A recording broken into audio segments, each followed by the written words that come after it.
yourself in the shoes of a hiring manager for a second. You're looking at two portfolios where both designers are clearly talented and their work is strong.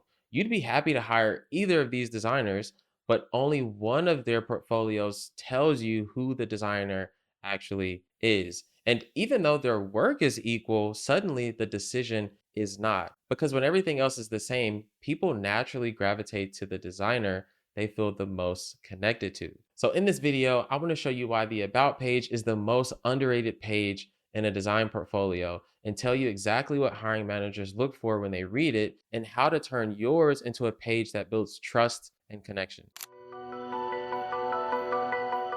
A lot of designers don't put much effort into their portfolio. Some even treat it like an afterthought, where they have some sort of generic about me copy on their homepage or nothing at all. But when hiring managers and recruiters open your portfolio, they're not just asking, can this person do the work? Because assuming your work is good, they're also asking, would I actually want to work with this person on a day-to-day basis? Because hiring managers aren't just trying to fill roles, they're trying to picture a teammate, someone they can collaborate with, and one that fits their team culture. And the About page or the About section is usually where that decision gets made. It's where you go from feeling like another designer in a stack of tabs to feeling like an actual person. This is where recruiters and hiring managers get to know more about you. This is your space to show more of your personality, talking about things like why you do the work that you do, where you're located, what some of your passions are, if you've won any accolades, or some of the past companies you've worked for. Those details create context, and context builds trust. Especially now in this age of AI, being human is a competitive advantage. A strong About page helps recruiters and hiring managers understand more about you. And when it's done right, their next step feels very obvious. They want to reach out. Now let's take a look at some examples of portfolios with great About pages. All right, so the first portfolio example we're gonna look at is from Champ Studio. I've shown this portfolio in previous videos, but I felt like it was worth showing again because the About page here is just so good. So if we click the About page, we see this really cool animation that brings us to the main photo. And again, in this age of AI, it's just really nice to see things that are human. We can see that there's a real human behind this studio, and this photo immediately shows us his workspace. And just off of this alone, I kind of feel like I'm in the office with him. He has this friendly smile, and it just makes me want to know more about Champ. And as I scroll down, I kind of get to see some of that information. So I can see that he's driven by a passion for abstract art and striking visuals.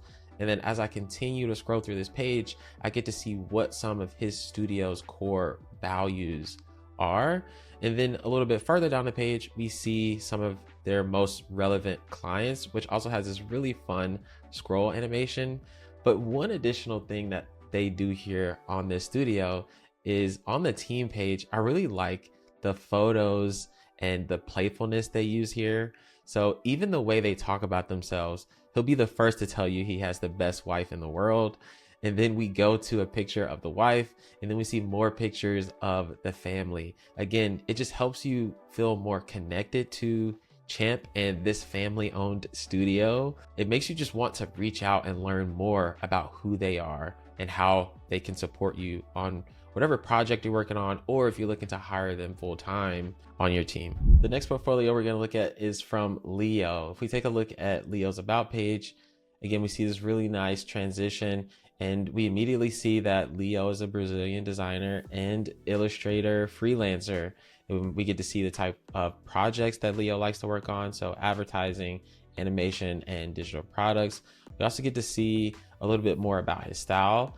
And again, coming down here, we see a real photo of Leo, which is really nice, coming from the homepage where we sort of see an illustration of Leo. It's nice to come here and see a real photo. Again, it just helps with developing more of a connection with this designer. And then as we scroll down, again, leaning more into building a connection, he talks about some of his personal lifestyle. So we can see what he likes to do in his spare time, doing things like play Fortnite, which is really cool. We can see that Leo is into movies and animes, which is really nice, especially if I'm also someone who's into anime and unique movies. And as we scroll down, we see some social proof elements here. So we see that Leo is highlighting some of the most notable clients that he's worked with. And we go down even further and see that he's highlighted some really cool creator stats across some of his social profiles. And then we see some services that he offers. We could read interviews that Leo has done over the past few years. And then we also see some awards and recognition, which again builds a little bit of social proof for him as a designer. And then lastly, we can see some events that Leo has participated in. So overall, really strong about page. The next portfolio we're going to look at is from Daniel Sun. This is a really fun portfolio. And if we click on story in the navigation here, it brings us to an about section. And right off the bat, we get to see some of Daniel's personality. Just look at how he chose to write the headline for this section. I don't have dark secrets, only bright ones. And as we scroll down, our eye is immediately drawn to this carousel of images here. I really like how he chose to style the images with this retro vibe. There's this nice handwritten font that adds a little bit of context for each image. And there's also these really nice doodles that pop up for each photo. And to the left, we get to read more about Daniel's story. We get to see that he grew up in Ukraine. He was into graffiti at one point. He has an architecture degree, and him and his wife now live in Porto, which is really cool. And then as we scroll down, we get to see some of the services that Daniel offers, as well as the types of companies he's targeting. And if you notice, he doesn't have a list of speaking events that he's done.